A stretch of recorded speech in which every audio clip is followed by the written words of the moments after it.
cessation of hostilities, a regime of silence. However you describe it, local ceasefires in Syria are in place, though not fully respected by foreign-backed militants.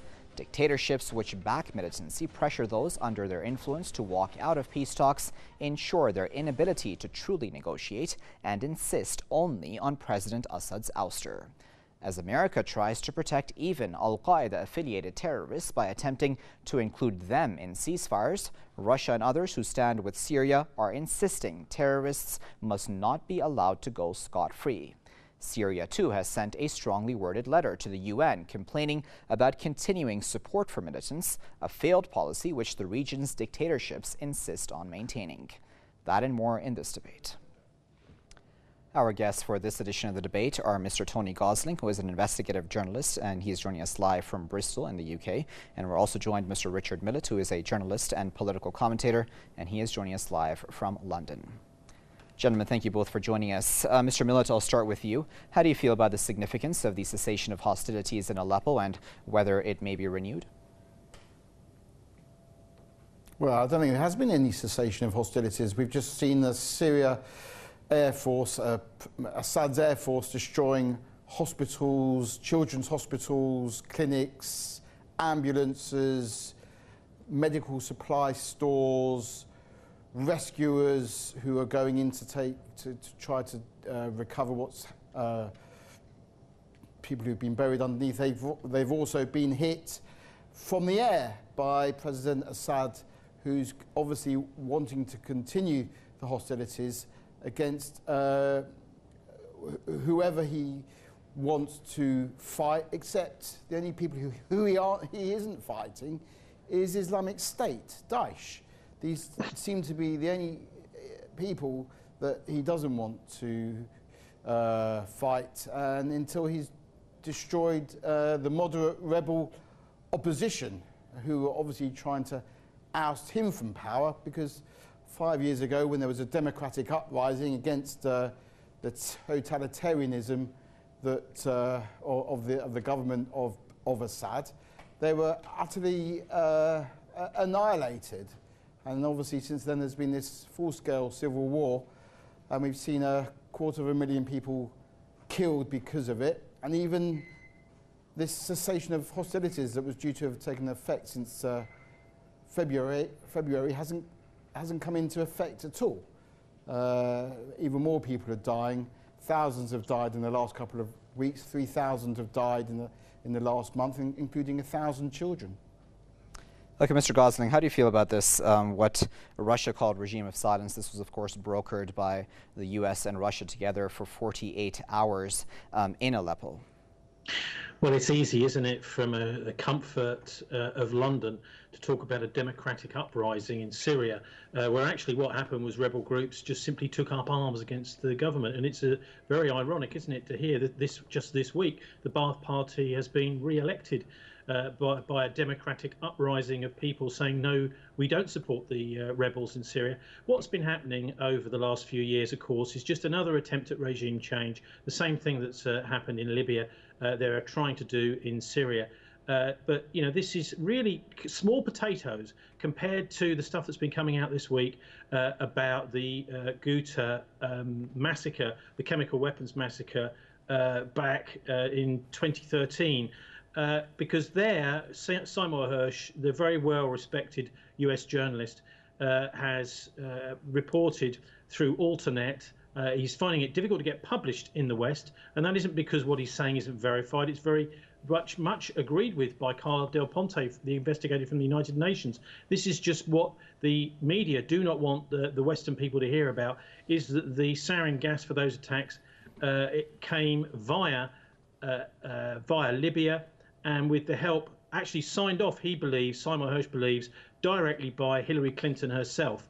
Sarin gas. Now, this is a war crime. This is war criminals, if you believe it. I mean, if this proves to be verified. And what we've just heard from the other commentator there is a whole load of accusations about who has bombed where, hospitals, etc., just treated as fact. Now, in the immediate days after these attacks, there's no way to know who has actually done this bombing. It really only comes out afterwards, and that's if there's proper investigations to be done. And it's almost a journalistic no-go zone in Syria, and has been for years. Very, very difficult to do those. But I would point to the much wider game here, which is an old Cold War feud between East and West now being played out in hideous terms in Syria, which is regime change. And I'm afraid regime change does not fall within the remit of international law, and the West is absolutely banged to rights. They should get out all of the support, and all of their Middle Eastern countries who are supporting the so-called democratic uprising rebels. Did we just hear just now? No, these are terrorists, and they need to be removed from Syria so that people can carry on as they did before this uprising in 2013. Mr. Millett, of course, I want a reaction to what Mr. Gosling there said, but I also wanted to add this on, if you allow me. Certainly, whichever side you lie on of this issue here, I would imagine any cessation of hostilities, any ceasefire anywhere within Syria can be seen as a positive thing, considering that means less civilians being killed or hurt in any violence. So I wonder what kind of an impact would that have on peace talks? Because, you know, in the previous round in Geneva, we saw the Saudi-backed HNC, for example, walk out because it insists, of course, on President Assad's ouster. Well, I think when someone is responsible, as President Assad is, and remember, this is an Assad regime that has history. In 1982, his father killed 20,000 of his own people in Hama. So there is past history here. And of course, it would be great if there was negotiations and peace talks.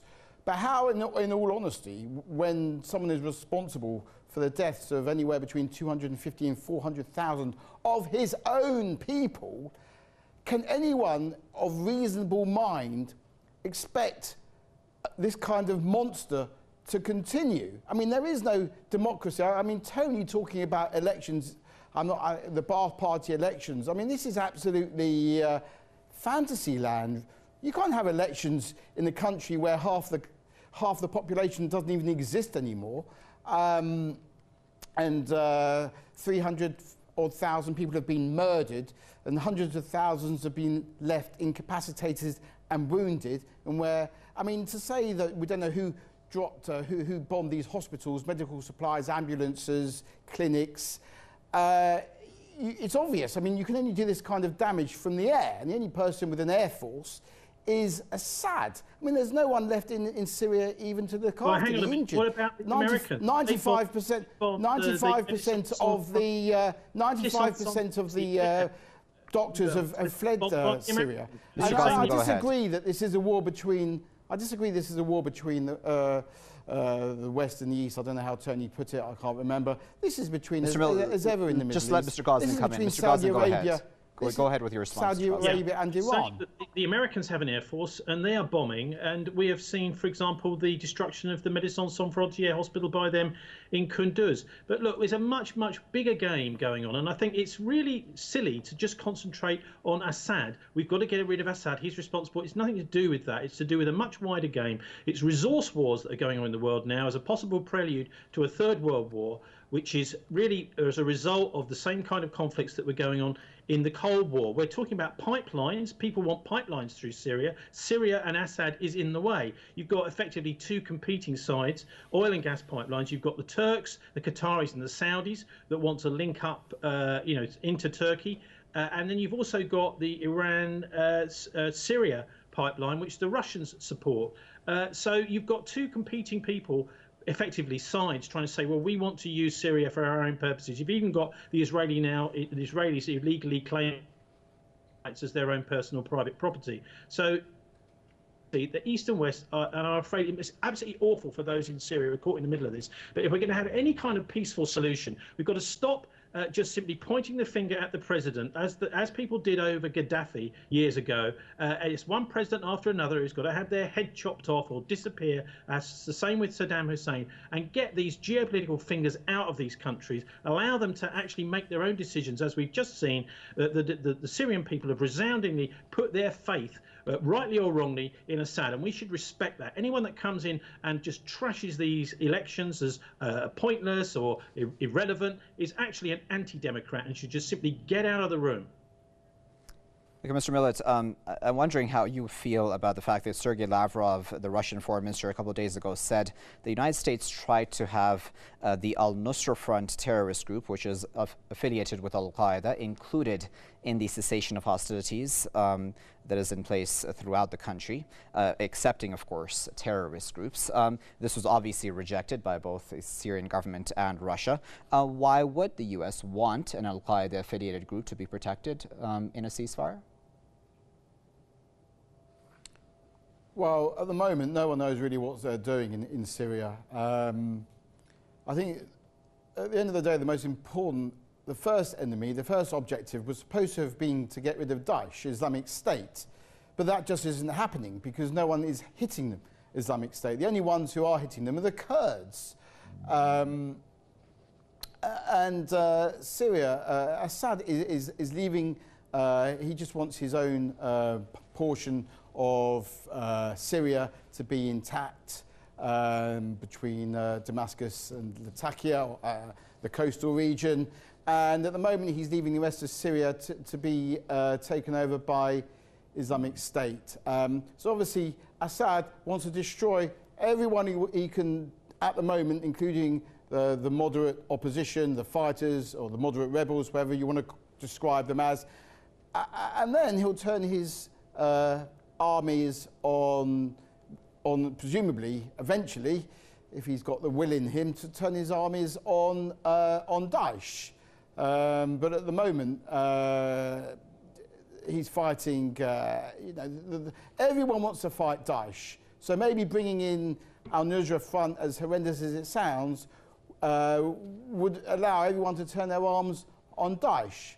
But at the moment, that's a failed tactic because Assad, all he wants to do is destroy everyone in his wake.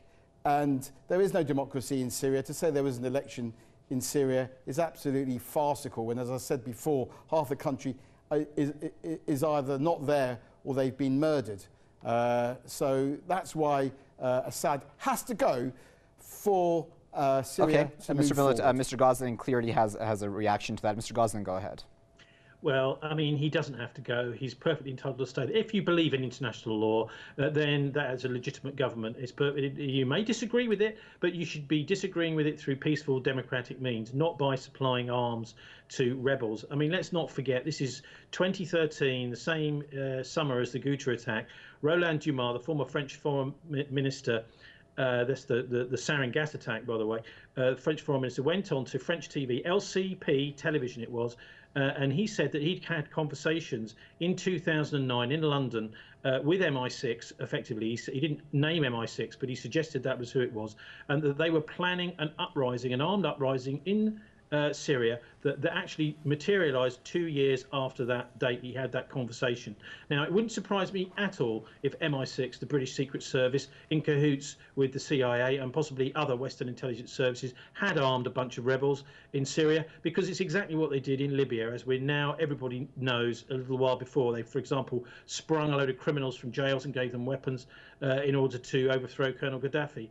But the thing is that standing behind President Assad is not just rhetoric. It's also the Russians and the Chinese, both of them, who are effectively saying, look, this is international law and it actually means something. If you just keep going on regime change, where do you end? You're going to end up in world war. And we've had enough of this regime change rhetoric and this old battle, this old Cold War dinosaurs battle, which seems to keep rumbling on and on and on. I think, basically we've got to see some sort of settlement there. I can remember as a young school child, I suppose, I've been about 15, 16 years old, we were chatting about what was going on in the Middle East back in the 1970s. And there was always a kind of, oh, well, crikey, World War III could break out in Syria. Now, actually, this has been brewing for a long, long time. Even if you go back to the Robert Redford filmed The 3 Days of the Condor back in the 1970s. Even in that film, they were saying, oh, does America really plan to invade the Middle East? Surely not. Well, I mean, actually, it's come to pass. And this was always going to be the pinch point, the Middle East. And we need to put pressure on our friends, that is to say Israelis and the Gulf states, to stop allowing arms to get through and money and supplies to get through to ISIS and al-Nusra, because effectively they're the same thing. They were both started by the West, sponsoring Islamic terrorists originally under Operation Cyclone over in Afghanistan, and they've been sponsoring Islamic terrorism ever since. The Western intelligence services seem to love it because it stirs the pot up, and that means that gives them an excuse for intervention. That's really what this is all about, and I'm worried that the British and the Americans and other Western powers might still wish to intervene in Syria. Of course, that would bring the Russians in, and then we may even have a world war. So we've got to be extremely careful. This isn't just about pointing the finger at Assad and saying Assad has got to go. This is about making sure that we do draw a real red line, not the sort of red line pretend one that was drawn by John Kerry at the Ghouta massacre, saying, oh, Saddam has crossed the red line, when actually it looks as if Hillary Clinton had crossed the red line at the time. That we do draw a red line and we say, actually, the West and the East, let them get out of Syria and let the Syrian people decide who they want to rule them, and let's get out of their affairs and allow the people to wake up in the morning knowing that actually there's an end to this hostilities. That means the Western, and particularly Turkey and NATO, get out of Syria now. Okay, so Mr. Millett, today Syria, I believe it was today, or it might have been yesterday, sent an official letter to the United Nations complaining about continuing Turkish, Saudi and Qatari support for what it called terrorist groups within its borders. Now, two of those countries, I'm just saying the names right now, Saudi Arabia and Qatar, of course, are dictatorships of any definition. Turkey obviously has questionable democracy itself. So those countries being involved in Syria trying to spread democracy, it is kind of ironic, is it not? Well, this was the whole point. There's supposed to be democracy in Syria. This is what the protesters in 2011 wanted. We had this Arab Spring where dictators supposedly were being uprooted and there was regime change. And we saw that the Arab public came out onto the streets wanting freedom, wanting democracy, wanting human rights, wanting women's rights, wanting all the rights that are present in the West. This is exactly what they've wanted, and for some reason my colleague Tony doesn't recall that. This was the will of the Arab people until they were shot down by the people with the weapons, with the guns. And this is exactly what's happened in Syria. And Syria's been torn apart. Not just, you've just given one side of the picture, Saudi Arabia and Qatar. It's also being torn apart by Iran and by Hezbollah. And there cannot be any movement forward. There cannot be any democracy or any elections which the Syrian people want. Until Assad is gone, until he stops pounding hospitals and children's clinics from using his air force, it's just impossible. Look, if you want to stand in a general election, fine, but let's have a general election. Let's draw up a new constitution for Syria. And let's maybe, okay, if he wants to, let Assad stand as one of the many, many candidates in a general election in Syria. And then let the people of Syria choose who they want to rule their country. Let the people of Syria choose. Let's not have Assad choosing, because he has never been chosen in a democratic ballot. Okay, Mr. Gosling, is it fair to really compare Saudi Arabia and Qatar and Turkey and their role in Syria versus the fact that, Hezbollah, Iran and Russia were invited in by the Syrian government to be able to fight the likes of Daesh? How do you feel about that? Well, it all depends if we believe in international law or not and sovereignty. My colleague obviously doesn't. And I'll just remind him that the Arab Spring in Egypt, I mean, I would agree, it was hijacked to a certain extent, but there was a new government. The Morsi government of Muslim Brotherhood was brought in, quite clearly democratic. But then there was a military coup, which was supported by the United States. Just a few days after the coup, billions of dollars flowed into Egypt from the US as a big reward for the coup. and that effectively all that happened in Egypt was that the Mubarak regime and al-Sisi, who was his best buddy, what they did was they collected a massive amount of information on all the political activists in the country, many of whom now have been executed and put on trial, in tens of thousands of them, in fact, illegally under international law. In military tribunals, that is to say, court-martialing of ordinary civilians, has been going on in Egypt ever since. So that has been a massive, brilliant aspiration in Egypt, which has been just completely overthrown and overturned by the US help and the previous regime. But when getting back to Syria, I don't know if my colleague realises it, but actually Syria does have a new constitution, and if the US wants to bide its time, maybe for a few years, actually Assad cannot continually stand. He will have to step down at some point under that new constitution, and Assad can go. So if everybody gets out from interfering in Syria, whether it's pipelines they want, whether it's territory, or whether it's some big east-west geopolitical struggle that they're interested in, get out of Syria, and Assad will go, as the constitution says, by his natural course. He will have to step down eventually. And so let's have a little bit of patience and give the poor Syrian people a break here.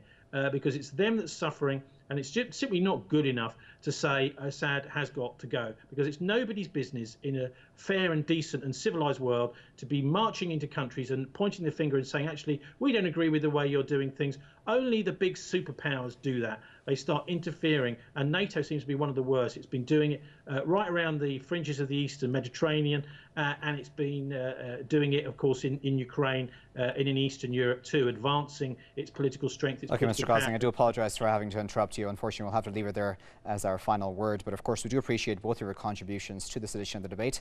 That was Mr. Tony Gosling, who is an investigative journalist, and he was speaking to us live from Bristol. And we were also joined by Mr. Richard Millett, who is a journalist and political commentator, and he had been speaking to us live from London. And of course, viewers, we appreciate you joining us as well. Until next time, good night.